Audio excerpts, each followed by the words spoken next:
c'est bon. Ok, on se retrouve donc sur une nouvelle vidéo sur J-Filou. Et aujourd'hui, nous allons parler d'un film qu'on a vu hier soir avec Brieux, Ennio. Alors, c'est un film documentaire réalisé par Giuseppe Tornatore, le réalisateur notamment de l'excellent film Cinéma Paradiso. Et c'est un film documentaire réalisé, la réalisation a commencé peu de temps avant la mort d'Ennio. Donc on a une interview, en fait, une énorme interview d'Ennio Morricone et qui raconte toute son histoire, toute son œuvre. Dans ce film, ce qui est super intéressant, c'est qu'il y a plein de personnages de célébrités du monde de la musique, du cinéma et des arts qui parlent de Ennio Morricone. On va voir par exemple John Williams, on va voir par exemple Hans Zimmer, on va voir Giuseppe Tornatore, on va voir Roland Joffé. On va avoir aussi, par exemple, des gars de Metallica, d'autres groupes comme ça qui ont été fortement inspirés par Ennio Morricone, puisque je vous le rappelle, Metallica commence souvent ses concerts avec Ecstasy of God, qui est la musique de Le Moulin Brut et le Truand. Je connais le nom. Elle est incroyable cette musique. Ah oui. Bref, et du coup, donc, c'est un film qui va retracer toute l'histoire d'Ennio Morricone, toute sa vie, toute son œuvre aussi, qui est juste incroyable. Hein. On rappelle, Ennio Morricone, c'est plus de 500 musiques de films, qui va, à travers ces interviews de personnages du cinéma, il y a aussi, j'ai oublié d'en parler, mais il y a Dario Argento. Genre vraiment Dario Argento, mon gars. Genre, tu sais pas qui c'est, mais Dario Argento, c'est un des pères du giallo. Quand on fera la vidéo sur les genres de films au cinéma et qu'on fera les genres horrifiques, on parlera du giallo. C'est un genre à l'italienne qui a été fondé par Marco Bava et par Dario Argento. Bref, et Ennio Morricone a fait de la musique pour Dario Argento. Il y a Quentin Tarantino, le plus grand cinéphile de l'histoire du cinéma. Ce mec a une culture, mon gars. Tarantino, c'est Clint Eastwood. Bien sûr qu'il y a Clint Eastwood. On a aussi quelques interviews, mais alors posthumes, de Sergio Leone. Genre, il y a des membres de la famille de Sergio Leone qui forcément parlent de Morricone. C'est lui qui a fait connaître le grand public. Oui, c'est comme Clint Eastwood. Il s'est fait connaître grâce à... Alors, Clint Eastwood se fait d'abord connaître dans la série Ride, où c'est une série western, où au début il est un second rôle, et puis il prend la place, tu vois. Et puis après il part en Italie pour faire les western spaghetti. En fait, c'est un film donc, qui montre tout le talent de Ennio Morricone, qui paradoxalement en fait a complètement révolutionné la musique de film. Et Hans Zimmer disait, en fait, Ennio Morricone, Ennio a introduit plein d'instruments qui n'existaient pas, genre des boîtes de conserve par exemple. Genre vraiment ce coup de la boîte de conserve. Et donc dans ce film, en fait, à travers les différents passages, genre vraiment, il y a un passage, j'ose le dire, j'ai failli pleurer.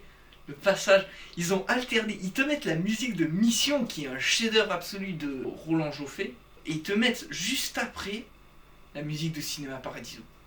Cinéma Paradiso, c'est le film avec la plus belle séquence de toute l'histoire du cinéma.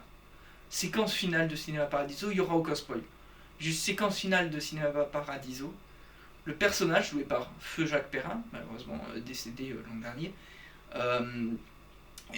le personnage, c'est un réalisateur de films qui s'est remémoré toute son enfance, en fait, dans le petit village, et où il allait au Cinéma Paradiso, tu vois. Et il est revenu chez lui dans ses studios, et là il projette une bobine qu'on lui a filée, projette une bobine où il y a tous les baisers de l'histoire du cinéma, enfin pas tous, mais énormément de baisers de l'histoire du cinéma, depuis les tout premiers films muets, et le premier baiser qui date de 1897 je crois.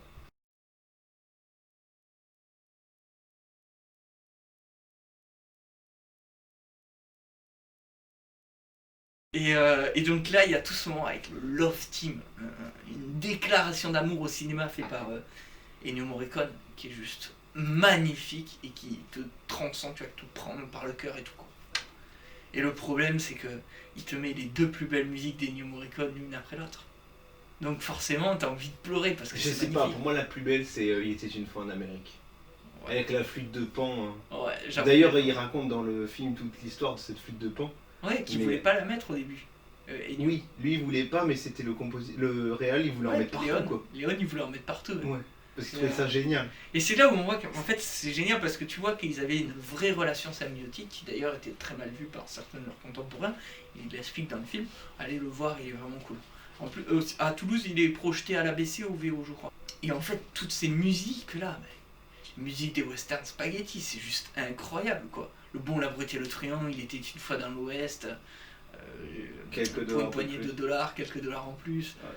Ah là là. En fait, le truc qui est impressionnant, c'est qu'il dit dans le film que tout le monde le demandait pour les westerns. Ben oui. Mais regarde Tarantino, les 8 salopards. Les 8 salopards. Ah oui, Les il huit est dinguerie, salopards. ça aussi. Ah ouais, non, mais. C'est pas sa dernière d'ailleurs. C'est son seul Oscar. C'est En fait, son dernier film, je crois. C'est son dernier film, je crois aussi. C'est surtout son seul Oscar qu'il a gagné pour 6 nominations. Enfin, son seul. Son seul Oscar pour un film, parce qu'après il a eu son Oscar d'honneur en 2007. Et il s'est fait arnaquer pour Mission. Bah, bien sûr. Et Mission. d'ailleurs, il le montre bien dans le documentaire. Ouais, Ça a fait scandale dans la salle. Mais tout le monde a fait ça. Mais ça c'est un problème avec la crise. Enfin, aux Oscars, ils vont plutôt favoriser les films américains. Ouais. Et tu regarderas, il y a plein de films. Alors, Mission c'est un film américain, mais ils vont favoriser plutôt les artistes américains aussi. Quand The Artist gagne tous ses titres, c'est assez exceptionnel. Anecdote avec son père. Ah ouais, comment Ah c'est ouais, elle est trop bien cette anecdote. En fait, son père était un très grand trompettiste et au fur et à mesure de sa vie a perdu tout son talent. Et du coup, Ennio Morricone, avant que son père ne décède, il a enlevé la trompette parce que sa mère voulait que son père joue et lui il voulait pas parce qu'il savait que son père n'était plus bon. Et puis surtout, il voulait pas décevoir sa mère. Regarde tout son talent qu'il a. Ah ouais. Genre vraiment, la production de Morricone. Mais petite anecdote, je vous balance 2-3 petites anecdotes, on en profite puisqu'on parle de Morricone. The Things de John Carpenter. John Carpenter, donc, qui a fait Los Angeles 2013, qui a fait Évasion Los Angeles, qui a fait bien entendu Christine que j'ai ici, qui est un chef-d'œuvre absolu sur une voiture tueuse. Et qui fait The Things. Et en fait, dans ce film, John Carpenter, exceptionnellement, qui d'habitude faisait la musique de ses films, demande à Ennio Morricone de faire la musique. Ennio Morricone, il dit non, j'ai pas envie, quoi. Enfin, genre, lui il veut pas, puis après il fait une musique très symphonique, très classique. Et là, John Carpenter, il dit non, c'est pas du tout ça que je veux, quoi. Et là, du coup, Ennio Morricone a copié le style de John Carpenter, donc musique ultra électronique et tout, pour le film. Mais c'est comme pour Mission, il voulait pas faire la musique. Ouais, il disait il n'y a pas besoin de musique. Mais il a raison, il n'y avait pas besoin de musique. Et maintenant tu t'imagines que moi Mission, je peux pas l'imaginer sans la musique. Ouais, mais en soi, moi je pense que il aurait été alors peut-être il aurait été moins bien, mais je pense qu'il était tout à fait valable sans musique, tu vois. Oui. Il fait partie de ces films. C'est plus à la fin du film. Oui. Du coup, ils projettent un film où tu sais, on teste deux musiques avec la musique d'Ennio. Tu sais, quand il y a le mec devant la grille.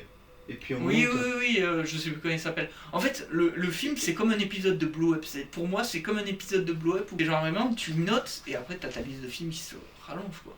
Et ce qui est intéressant, c'est qu'il y a plein de musiques qui font que, entre guillemets, on connaît pas parce qu'on a fait tellement. Et puis surtout, il y a plein de ces films qui ont bidé parce que le film était pas ouf, quoi. Non, il explique qu'il y avait plein de films qui savaient que ça allait pas cartonner et tout, mais ils faisaient exprès d'aller sur ces films. Pour que son nom, pour tester des trucs. Ouais.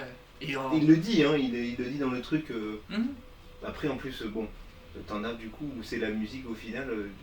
T'as plein de westerns, tu retiens presque plus la musique que le western. Ouais. T'aimes la musique, faut aller le voir. T'aimes le cinéma, faut aller le voir.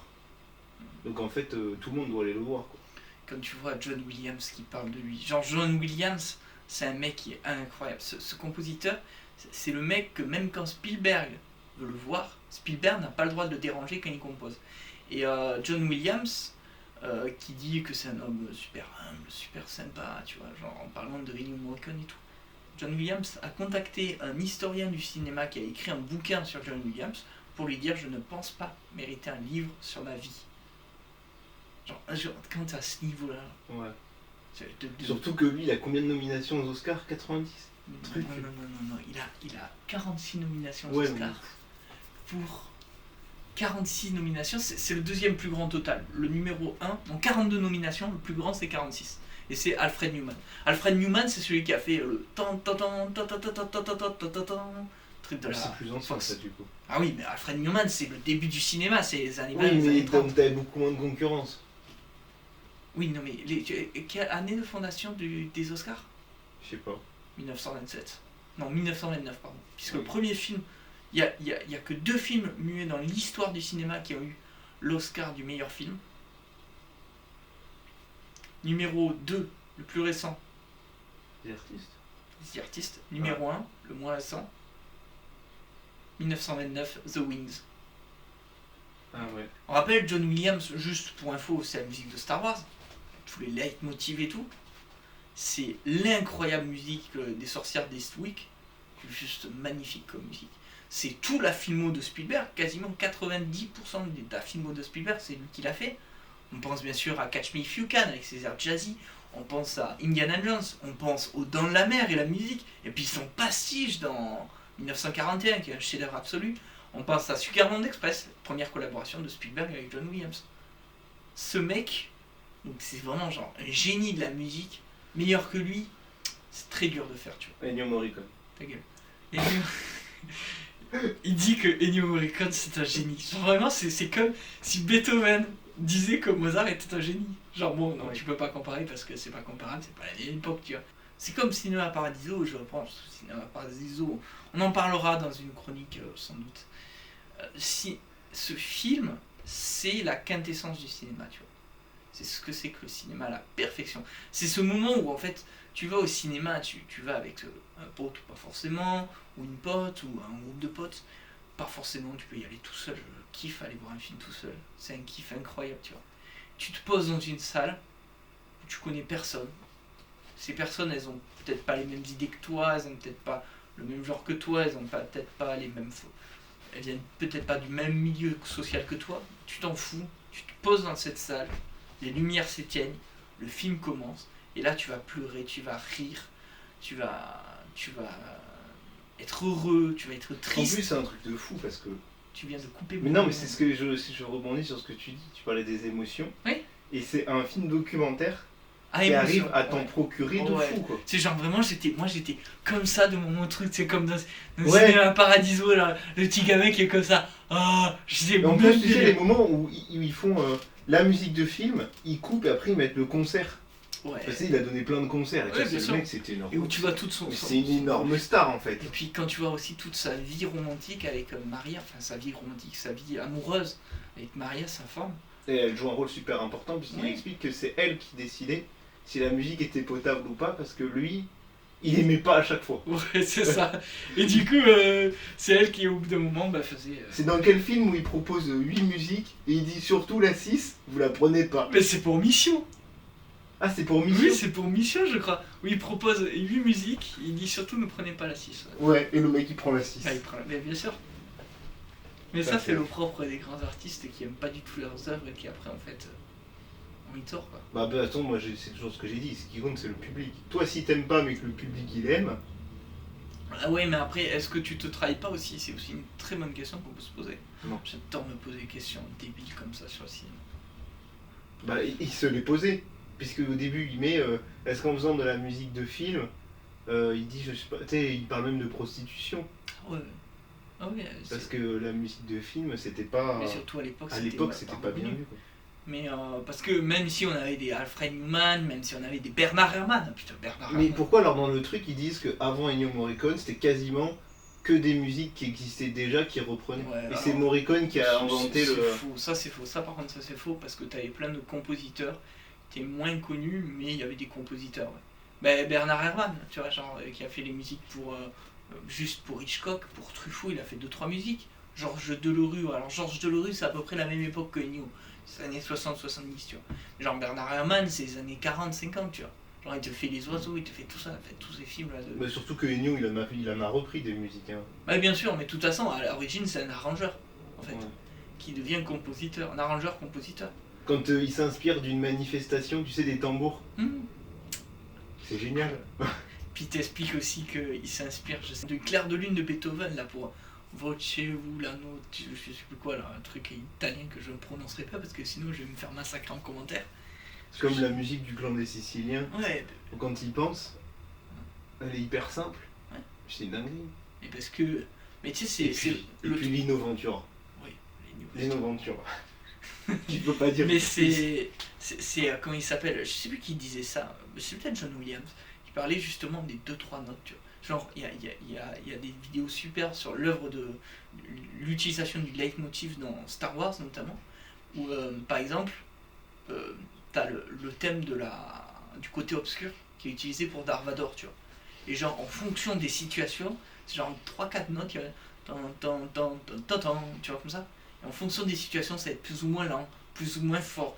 Le côté obscur amoureux avec Padmé, le côté obscur naissant, quand Anakin Skywalker commence à devenir, tu vois. Et c'est toujours, tu sais, ces petites notes. Mais le problème, c'est qu'on parle de musique de film. Je n'ai aucune qualification pour parler de musique de film. Genre vraiment. T'as la qualification qu'on en connaît, et à force de les écouter, on en connaît un peu. Ouais, on en connaît, mais c'est plus j'ai écouté des. Ouais, d'ailleurs, gros disclaimer, je l'ai pas dit au début. Mais dans ce cas-là, parce que je te dis ça, dans ce cas-là, si t'es pas cinéphile, tu pourrais pas parler de cinéma. Ouais, ça, c'est un très bon argument, monsieur. C'est pas parce que tu fais pas de musique que tu peux pas en parler. À partir du moment où tu l'écoutes, tu peux avoir une oreille extérieure. Ça, c'est un truc très français d'ailleurs, la cinéphilie. En fait, les Français ont inventé le cinéma avec Georges Méliès, les Frères Lumière, et bien entendu plein d'autres personnes comme Georges Attal. Parce que non, mais tu sais, je voulais revenir sur. Du coup, sur Regnault, parce que t'es encore en train de te perdre. Mission. Ouais, dans Mission. Il explique qu'il a fait 2 thèmes.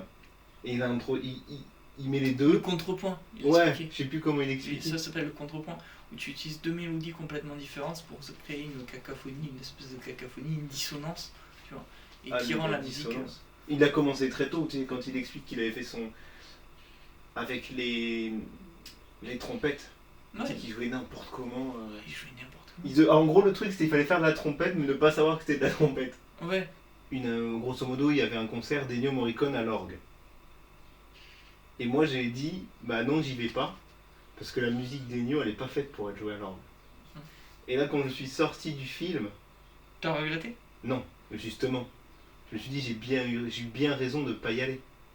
Parce que quand tu vois la tonne d'instruments qu'il utilise, t'as vu ses partitions? Comment tu veux jouer ça rien qu'avec un orgue? C'est bizarre. Après, est-ce que c'est pas une manière de rendre hommage à Ennio Morricone qui faisait n'importe quoi avec les instruments qu'il voulait? Bah moi je suis pas d'accord avec ça. Je suis là, Ennio Morricone par exemple, ceux-là, il faut un orchestre. Ou il faut un minimum, à la rigueur quand tu vois les Toussellos qui font, ça passe crème parce que ils ont tout le truc quoi. D'ailleurs la version de Toussellos de Cinéma Paradiso, elle est incroyable. Mais ils ont un orchestre, il y a un truc, il y a de la je la mettrai en fiche ou en description. Parce que vraiment le passage de Cinéma Paradiso, enfin, la version qu'ils utilisent, c'est juste... C'est comme Cinéma Paradiso, tu peux pas l'imaginer sans la musique. Ah oui. Ah c'est mort. Hein. Oui, bien sûr. Mais parce qu'il y a plein de trucs. Ah, oui. Mais je te le montre d'ailleurs. En vrai c'est ça, c'est là que tu te dis que la musique, ça fait rien dans la construction du film à part entière. Je sais même pas si tu vois, est-ce qu'il compose la musique, il a vu le film. Bah, il a le scénar. Mais je sais pas s'il a le film. Ben regarde sur Il était une fois en Amérique où en fait il a composé la musique avant le film. Pour que pendant le tournage, les acteurs et tout, genre Robert De Niro qui était choqué. Ah oui c'est vrai, il tournait avec la musique. Oui, et dans ce cas là tu fais comment pour prendre le son? Je sais, j'en ai aucune idée, je t'avoue que là... C'est moi je me suis dit ça pendant le docu, je me suis dit c'est bien gentil de foutre le son à fond. Mais ça va être synchronisé après en fait. Sur ces entrefaits je crois que foncez le voir. Et on se retrouve très vite pour de nouvelles vidéos. Ça fait un peu longtemps que j'ai pas posté, mais parce qu'il y a des trucs pas mal qui se préparent. Je ne spoil rien, je dis juste que être abonné et tout, commenter et tout, ça peut être pas mal parce que il se pourrait que y ait 2-3 trucs cool qui arrivent.